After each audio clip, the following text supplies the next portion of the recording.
বেলজিয়ামের ওয়েদার ভালো হওয়া শুরু হয়েছে আর বাগানে রং বেরঙের ফুলের সমাহার শুরু হয়েছে। তবে গাছগুলি এখন আমি লাগাইনি, কয়েক বছর আগে লাগিয়েছিলাম। প্রতি বছর বৈরী আবহাওয়ার সঙ্গে যুদ্ধ করে গাছগুলি বেঁচে থাকে, আমাকে ফুল দেয়। আর এই ফুলের সৌন্দর্য আপনাদের সঙ্গে শেয়ার করি। বাগানে গাছ লাগানোর সময় হয়ে গেছে। বাংলাদেশ থেকে বেশ অনেক কিছুই নিয়ে এসেছি, বাগানে তৈরি করব। আর সেগুলি আপনাদের সঙ্গে এখনো শেয়ার করা হয়নি। কথায় আছে না, বাচ্চা না কানলে মা দুধ দেয় না, ঠিক তেমনই এতদিন আসলে সুযোগ হয়নি, সময় বের করতে পারিনি।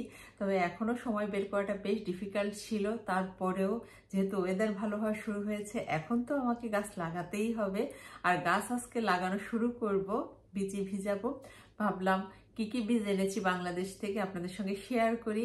আসলে এখন দরকার, এখনই বের করেছি। বাচ্চার ক্ষুধা লাগলে যেমন কান্না করে, ঠিক তেমনই ওয়েদার আমাকে বলছে এখন সময় হয়ে গেছে, এখন আমার দিকে তুমি খেয়াল করো। আর বাংলাদেশ থেকে অনেক বীজ নিয়ে এসেছি, বাংলাদেশি বীজ। আমার ছোট ফুপুর বড় ছেলে, ও কৃষি অধিদপ্তরে কাজ করে, ও আমাকে খুব ভালো মানের এবার কিছু বীজ দিয়েছে।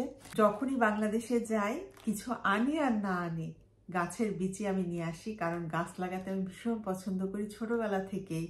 আমি জেলা স্কুলের কোয়ার্টারে যখন ছিলাম, আমি সেখানেও গাছ লাগিয়েছি। আমাদের বাসায় খুলনায় অল্প জায়গা, যেটুকু জায়গা আছে তার মধ্যে ফুল গাছ, একটু সবজি গাছ সবসময় লাগাতে পছন্দ করি। আর বেলজিয়ামে আসার পরে আমি একটা অ্যাপার্টমেন্টে ছিলাম, সেই অ্যাপার্টমেন্টের টেরাসেও আমি চেষ্টা করেছি গাছ লাগাতে। অল্প কিছুদিন ছিলাম ওখানে, আর তারপরে ম্যাকলেন শহরে চলে আসি। ম্যাকলেন শহরে এখানে আমার বাসার পিছনে ছোট্ট একটু জায়গা আছে, ওখানে আমার শখগুলি পূরণ করি। প্রতি বছরই আপনাদের সঙ্গে কম বেশি শেয়ার করি যতদিন আমি ইউটিউবিং করছি। আর অনেকেই পছন্দ করেন আমার এই ভিডিওগুলি দেখতে। বাংলাদেশ থেকে আনা এই যে বিচি, এখন শেয়ার করি কি কি বিচি এনেছি। এই কয়টা বিচি আমি আগেই কিনে ফেলেছিলাম। আর কেনার পরে আমি আমার ফুফাতো ভাইয়ের সঙ্গে, রুবেলের সঙ্গে কথা বলি। ও আমাকে বলছে, আপু আপনি কেন কিনেছেন? আমি আপনাকে সব থেকে ভালো মানের বীজ দিব, কারণ এখান থেকেই সব কৃষকের কাছে বীজ যায়।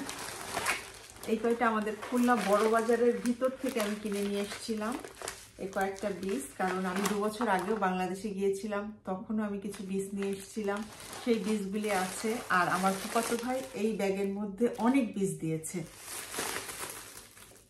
আরও আমাকে সরিষাও দিয়েছিল, আমার ভিডিওতে দেখেছি আমি সরিষা দিয়ে বিভিন্ন ধরনের মাছ রান্না করি। বলে, আপু এইটা দিয়ে আপনি রান্না করবেন। কিন্তু ভাই সরি, আমার ওয়েট বেশি হওয়ার কারণে আমি সরিষা আনতে পারিনি।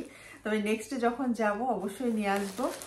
আর এখন এগুলি, এই সম্পদ আপনাদের সঙ্গে শেয়ার করছি। আমার মতো যারা গাছ লাগাতে পছন্দ করেন তাদের কাছে অনেক আকর্ষণীয় হবে আজকের ভিডিওটা।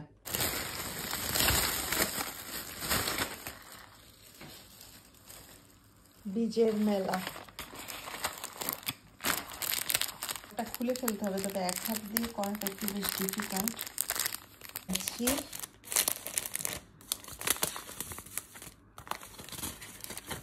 আগে সাজিয়ে ফেলি। বীজের পশটা খুলে ফেলেছি। প্রথমেই লাল শাক। লাল শাকের বীজই প্রতি বছরই নিয়ে আসি, যখন যা একটু বেশি করেই নিয়ে আসি। আর 2-1টা গাছ থেকেও বীজ বানাই আমি। এখানে বেশ অনেকটাই লাল শাক আছে, যে পরিমাণ আছে আমি 2 বছর চালাতে পারবো। আর আমার ফুফাতো ভাই ও বাংলাদেশের টমেটোর বীজ দিয়েছে, দিয়ে দিব। বাংলাদেশের টমেটোগুলির ফ্লেভারটাই কিন্তু অন্যরকম। আমাদের এখানে বিভিন্ন প্রজাতির টমেটো পাওয়া যায়, তবে বাংলাদেশেরটা একটু বেশি সুন্দর। আর এখানে মিষ্টি কুমড়ো আমার অনেক পছন্দ। চিংড়ি মাছ দিয়ে মিষ্টি কুমড়ো রান্না করে খেতে খুব পছন্দ করি। পুঁই শাকের পাতা দিয়ে মিষ্টি কুমড়ো, এটাও আমার অনেক পছন্দ চিংড়ি মাছ দিয়ে। আর ব্রোকলি, এটা বীজ অবশ্য আমাদের বেলজিয়ামে অ্যাভেলেবেল। তারপরে ও অনেক শখ করে দিয়েছে, আপু যেহেতু গাছ লাগাতে পছন্দ করে এই কারণে।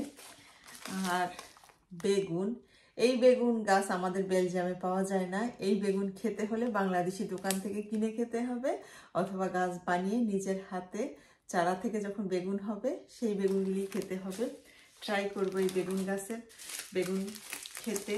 ফুলকপির বীচিও দিয়েছে ও, এটা শখ করে দিয়েছে ফুলকপির বীচি। আমাদের এখানে ফুলকপির বীচিও অ্যাভেলেবেল, তবে বাংলাদেশি ফুলকপিটার টেস্ট কিন্তু আলাদা। শীতের সময় যে ফুলকপিটা পাওয়া যায়। আর বাঁধাকপি। বাংলাদেশের প্রত্যেকটা তরকারি টেস্টই আলাদা, বাঁধাকপির ফ্লেভারটাও আলাদা। এখানে বিভিন্ন ধরনের বাঁধাকপি পাওয়া যায়, তবে এটা আমি ট্রাই করব। আর মরিচের বিচি, মরিচ আমরা বাংলাদেশি দোকান থেকে কাঁচা মরিচগুলি কিনে নিয়ে আসি, তারপরে সব করে প্রতি বছর আমরা চারা দিই। আমিও এবছর কিছু দিয়েছি আমার ক্লায়েন্টের ওখানে, বেশ ভালো হয়েছে। নেক্সট ইয়ার এটা দিব, কারণ এটা অক্টোবর নভেম্বরে চারা দিলে এপ্রিল মেতে বাইরে লাগানোর মতো হয়ে যায়। অলরেডি এপ্রিল মাস চলে আসছে, মে মাস, 1 মাসের মধ্যে মরিচের চারা হবে। সেই মরিচ গাছে মরিচ আমি খেতে পারবো না এবছর, নেক্সট ইয়ারের জন্য। এবছরই বিচি দিব, অক্টোবরে দিব। আর লাউয়ের বিচি, এটা অবশ্য আমি অলরেডি আমার গত বছরের যে বিচিটা ছিল সেটা আমি ভিজিয়ে দিয়েছি, সেটা দিয়েই চারা তুলব। এই বিচিটাই দিয়েছি। আর ঝিঙ্গা বলি আমরা খুলনায়, আমার ভাই আমাকে ঝিঙ্গার বিচিও দিয়েছে। মানে এমন কোনো বিচি নেই ওর কাছে ছিল, প্রত্যেকটা বিচি আমাকে দিয়ে দিয়েছে। এখানে আর একটা মিষ্টি কুমড়োর বিচি। মিষ্টি কুমড়োর শাকটাও আমার কাছে খুব ভালো লাগে, কাঁচা মিষ্টি কুমড়োটাও যেমন পছন্দ করি, আর পাকা মিষ্টি কুমড়োটাও আমার কাছে খুব ভালো লাগে। আর এই দেশিরা, বেলজিয়ানরা তো স্যুপ করে খায়।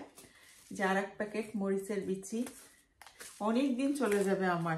আমি 2 বছর পর পর নর্মালি বাংলাদেশে যাই। নেক্সট টাইমে বাংলাদেশে গেলে তখন আর আমার মনে হয় বিচি আনতে হবে না, যে পরিমাণ আমার স্টকে আছে। আর 1 প্যাকেট, এইটা আমার ফুফাতো ভাই আরও 1 প্যাকেট দিয়ে দিয়েছে। এটা হলো ডাঁটা শাকের বিচি। ডাঁটা শাক নর্মালি জুন মাসের প্রথমে অথবা মে মাসের শেষে আমি দিয়ে দিই বাইরে। আর করলার বিচি দিয়েছে এখানে। আমার কাছে থাইল্যান্ড থেকে আমার কলিগ দিয়েছিল করলা বিচি এনে, সেইগুলি লাগাই, সেগুলো একটু তিতা কম। আর বাংলাদেশি করলাগুলোর ফ্লেভারও যেমন তিতাও তেমন, আর আমি না রান্না করলে বেশ তিতা হয়। আর এটা হলো ঘি কাঞ্চন শাকের বিচি দিয়েছে, এটাও খেতে খুব ভালো লাগে চিংড়ি মাছ দিয়ে। আসলে আমরা খুলনার মানুষ তো, খুলনায় ম্যাক্সিমাম সব ভাজিতে শাকের মধ্যে আমরা চিংড়ি মাছটা খাই। আর আরও 1 প্যাকেট টমেটোর বিচি, বাংলাদেশি টমেটোর বিচি। আরও 1 প্যাকেট লাউয়ের বিচি। বাংলাদেশি শশার বিচি, এটা আমি লাগাবোই, কারণ বাংলাদেশি শশাগুলোর ফ্লেভারটা এত সুন্দর। এখানে আমাদের সুপার মার্কেটে ছোট ছোট শশা পাওয়া যায়, আমি বাংলাদেশের শশার ফ্লেভার পাওয়ার জন্য ওই শশাগুলি কিনে নিয়ে আসি। আবার তার্কিশ মরক্কান দোকানগুলিতেও পাওয়া যায়, আরবি দোকানগুলিতে যেগুলি। আর আরও 1 প্যাকেট বেগুনের বিচি। সবুজ বেগুনগুলি দিয়ে ভাজি খেতে এত মজা লাগে, আমার ভীষণ ভালো লাগে। তবে বাংলাদেশি দোকানে আর এই বেগুনের কিলো কিন্তু 8 ইউরো করে, 7 ইউরো করে বাংলাদেশি দোকানে, বেশ এক্সপেন্সিভ। আর চাল কুমড়ো, গত বছর অবশ্য আমার 2টা চাল কুমড়ো হয়েছিল বেলজিয়াম লাইফে, খুব ভালো লেগেছিল, ভাজি করে খেয়েছিলাম। চাল কুমড়ো শাকও তো খুব ভালো লাগে পাতুরি করে খেতে। আর বোম্বাই মরিচের বিচি এবার নিয়ে এসছি। তবে আমার কাছে যে বোম্বাই মরিচের বিচি ছিল আগে, আমি দিয়েছিলাম, আমার 3টা গাছ বেঁচেছে। দেখা যাক এই সামারে আমার বোম্বাই মরিচ গাছ থেকে মরিচ হয় কিনা। আর এটাও অক্টোবর মাসে দিতে হবে, গাছ লাগিয়ে, এখন টু লেট। সিমের বিচি, সিমের বিচি এটা হলো বেশ মোটা মোটা, ছোট সিমের মধ্যে মোটা মোটা বিচি হয়, খেতে খুব ভালো লাগে। সিম রান্না করলে গলে যায়, পেট ভর্তি বিচি, ট্যাংরা মাছ দিয়ে, আলু দিয়ে একটু ঝোল, পাতলা ঝোল, খুব মজা, তাই না? গরম ভাতের সঙ্গে আমার ভীষণ পছন্দ।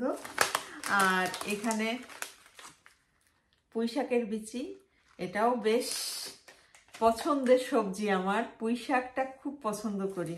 মাছের মাথা লেজ দিয়ে পুঁই শাক রান্না, সেই তো আমার জিভে অলরেডি পানি চলে আসছে, গরম ভাতের সঙ্গে খুব ভালো লাগে।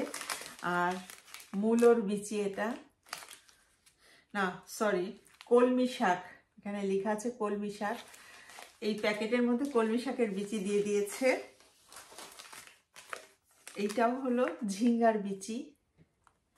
এগুলি লাগাতে আসলে অনেক জায়গা লাগে, তারপরেও আমি 1টা 2টা করে লাগাবো, কারণ বাংলাদেশি সবজি আমরা খুব মিস করি। বাংলাদেশে থাকতে যে খাবারগুলি খেতাম না, এখন অনেক মাত্রায় মিস করি। কচু শাক এখানে ওখানে হয়ে থাকে বাংলাদেশে, আর আমরা কত শখ করে অনেক দাম দিয়ে কচুর মুখিগুলি কিনে এনে শিকড় বের করে তারপরে বাগানে লাগাই। আর এখানে আছে হলো, আমি অনলাইন থেকে হাইব্রিড ছোট ছোট বিচি হয় যে সিড বাজার, ওখানে আমি অনলাইনে অর্ডার করেছিলাম ছোট গাছে সিম, সেই বিচি নিয়ে এসেছি 1 প্যাকেট। অবশ্যই 3টা জাতের বীজ এনেছি। এইটা আর একটা প্যাকেট 2 জাত, এটা আর একটা প্যাকেট 3 জাত, এই যে আর একটা প্যাকেট, এখানে আর একটা প্যাকেট, এখানে আর একটা প্যাকেট। আর এইটা হলো ধনিয়া সিংহ মার্কা, দেখুন। ওকে, 12 মাসি ধনিয়া। হ্যাঁ, এই যে ধনিয়ার বিচি দিয়ে দিয়েছে আমার ভাই, এটাও লাগাবো, কারণ ধনিয়া পাতা তো আমাদের সব সময় লাগে। আর বাংলাদেশি ধনিয়া পাতার ফ্লেভারই কিন্তু অন্যরকম সুন্দর। আর এখানেও ঘি কাঞ্চন শাকের বিচি দিয়ে দিয়েছে। আমি যেটা কিনে এনেছিলাম একটু একটু গ্রিনিশ, আর এটা হলো মানে কি বলবো, একটু ডিপ গ্রিন। অনেক সময় কথা চলে আসে না সামনে। আর একটা লাউয়ের বিচি প্যাকেট, সবুজ পুঁই শাকের প্যাকেট, লাল বেগুনের প্যাকেট। এই বেগুনটাও পাওয়া যায় না আমাদের বেলজিয়ামে। আর একটা লাউয়ের প্যাকেট, এখানে আরো একটা ফুলকপির প্যাকেট, এখানে আরো একটা বাঁধাকপির প্যাকেট, এখানে আরো অনেক প্যাকেট আছে। ঘি কাঞ্চন শাক, সরি কলমি শাকের প্যাকেট এটা। আর এটা দিয়েছিল আমার কলিগ চায়না থেকে এনে। ওদের দেশের কি সবজি জানো, খুব মজা নাকি, দেখি ট্রাই করব লাগিয়ে। আপনারা কেউ জানলে বলতে পারেন এটা কি সবজি, চাইনিজ সবজি অবশ্য। আর একটা মিষ্টি কুমড়ো প্যাকেট, মিষ্টি কুমড়োর বিচির প্যাকেট। আর এখানে আছে বাংলাদেশি পালং শাকের প্যাকেট, পালং শাকের বিচি। এই প্রথম আমি বেলজিয়াম জীবনে কখনোই বাংলাদেশি পালং শাক লাগাইনি, বেলজিয়ান পালং শাক লাগিয়েছি। আর বেলজিয়ান পালং শাকটা না আমার কাছে ভীষণ ভালো লাগে। বাংলাদেশি পালং শাকটা অবশ্য একটু ফ্লেভার আসে সুন্দর, আর এটা খেতেও ভালো লাগে। 2টা শাকই ভালো। এখানে আরো একটা ঘি কাঞ্চন শাকের প্যাকেট, এটাও চাইনিজ, আমার কলিগ এনে দিয়েছিল। লম্বা লম্বা মরিচ, এটা ঝাল আছে কিনা আমি বলতে পারবো না, এটাও ট্রাই করব। এখানে আরো একটা সিমের প্যাকেট, সিমের বিচির প্যাকেট। আর মোটামুটি দেখিয়ে ফেলেছি সম্ভবত। যে ডাটার প্যাকেট, এটা বড় বড় ডাটা, এটা বেশ সুন্দর লাল কাটুয়া ডাটা।